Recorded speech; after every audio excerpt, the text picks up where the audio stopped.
Hi guys, welcome back to my channel common disease world. आज हम बात करने वाले हैं प्रेगनेंसी का 9वां महीना।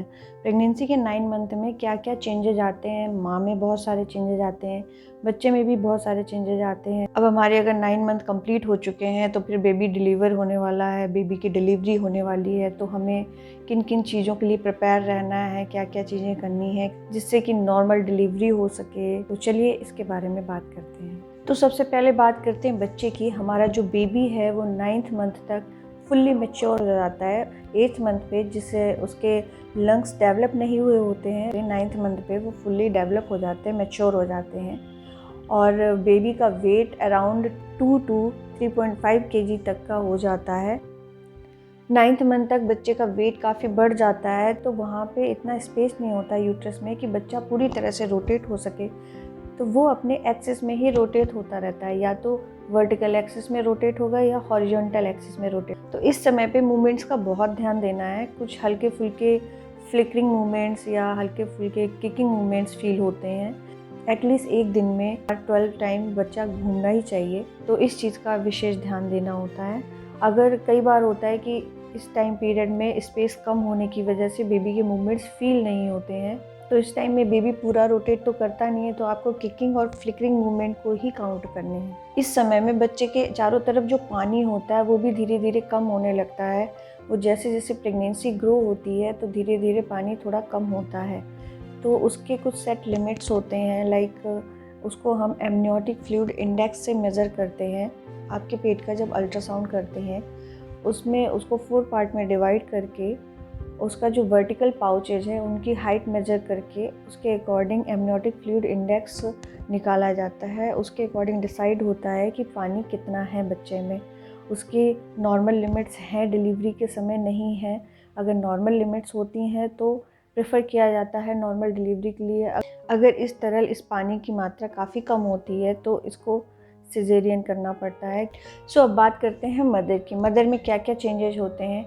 मदर का जो बैकएक होता है वो परसिस्ट करता है। बैकएक काफ़ी बढ़ जाता है क्योंकि बेबी नीचे जाके बोन पे सिंक हो जाता है। बेबी का जो हेड होता है उसकी जो नॉर्मल पोजीशन होती है वो नीचे जाके बोन पे सिंक होती है, उसकी वजह से बैकएक बढ़ जाता है, नीचे वेट ज़्यादा लगने लगता है।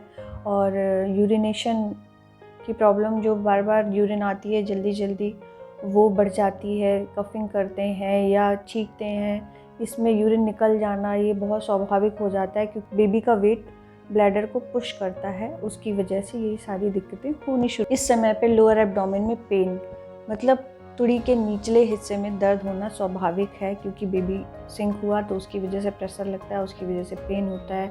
स्ट्रेच मार्क्स काफ़ी प्रोमिनेंट हो जाते हैं। हमारा बेली साइज लगभग फुल टर्म हो जाता है, काफ़ी बड़ा हो जाता है।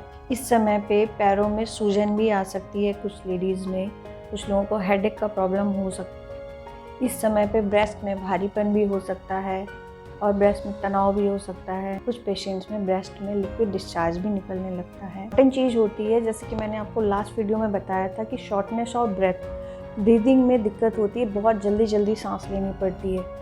इस समय पे 9th मंथ पे वो दिक्कत कम हो जाती है थोड़ी, क्योंकि बेबी नीचे सिंक हो जाता है बोन पे, तो उसका वेट नीचे की तरफ हो जाता है। तो जो वो डायफ्राम को पुश कर रहा होता है वो चीज़ बंद हो जाती है, उसकी वजह से ईज़िली हम ब्रीथ ले सकते हैं, उसमें दिक्कत कम आती है।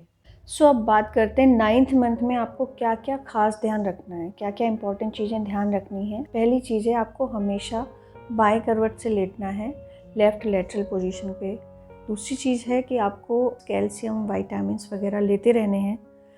तीसरी चीज़ है, आपको हाइड्रेटेड रहना है, लिक्विड इनटेक प्रॉपर रखना है। चौथी चीज़ है, आपको अपने बेबी के मूवमेंट्स काउंट करने हैं। 1 डे में एटलीस्ट 10 to 12 टाइम्स मूवमेंट्स होने ही चाहिए।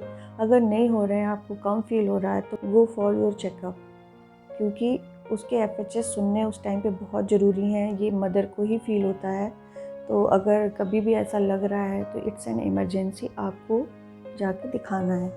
इस समय पे आपका प्रॉपर डाइट प्लान होना चाहिए और प्रॉपर एक्सरसाइज भी करते रहने चाहिए, जिससे कि नॉर्मल डिलीवरी अगर चाह रहे हैं आप, तो नॉर्मल डिलीवरी प्रॉपर हो सके, उसमें आपको कम प्रॉब्लम आए। इस समय जंक फूड को अवॉइड करना चाहिए, बाहर की चीज़ें अवॉइड करें, इन्फेक्शन के चांसेस बहुत ज़्यादा बढ़ जाते हैं। अब जानते हैं 9th मंथ में वार्निंग साइंस क्या होते हैं कि आपको अब दिक्कत है, आपको जाके डॉक्टर को दिखाना है। आपकी जो एक्सपेक्टेड डेट ऑफ डिलीवरी है उस टाइम तक, उस डेट के आने तक का वेट नहीं करना है, उससे पहले ही आपको डॉक्टर की विज़िट ले लेनी है। ओवर ड्यू नहीं करनी है अपनी डेट, वरना उससे बच्चे को अंदर प्रॉब्लम हो सकती है। सो जो बेबी मूवमेंट्स है वो तो मदर को ही फील होगा। अगर कोई मूवमेंट्स नहीं हो रहा है, फ्लिकरिंग नहीं हो रही है, किकिंग नहीं हो रही है, तो आपको डॉक्टर के पास जाना है। दूसरा, वाटर बैग रप्चर में क्या होता है, हल्का फुल्का पानी नहीं आता है, सडन बहुत सारा पानी आएगा, आपके पूरे कपड़े भीग जाते हैं, उसको बोलते हैं वाटर बैग रप्चर हुआ है। अगर वाइट थिकी डिस्चार्ज आ रहा है, वाटर बैग नहीं है, एकदम क्लियर वाटर जैसा लिक्विड निकलेगा बहुत सारा, तो वो होता है, इट मीन्स कि वाटर बैग रप्चर हो गया है। इसके अलावा जो वेजाइनली ब्लीडिंग हो रही है, आपको हल्की फुल्की ब्लीडिंग है, किसी में बैकेक हो रहा है, किसी में एब्डोमिनल पेन हो रहा है, तो आपको दिखाना है। किसी किसी को लेबर पेन भी स्टार्ट हो जाते हैं। वो पेन कैसे होते हैं, वो बैक साइड से स्टार्ट होके पैरों की तरफ मूव करते हैं पेन। अगर ऐसे कोई पेन हो रहे हैं तो go for a visit. So guys, अगर आपको ये वीडियो पसंद आई हो तो प्लीज़ लाइक करें, सब्सक्राइब करें एंड शेयर करें। Thank you.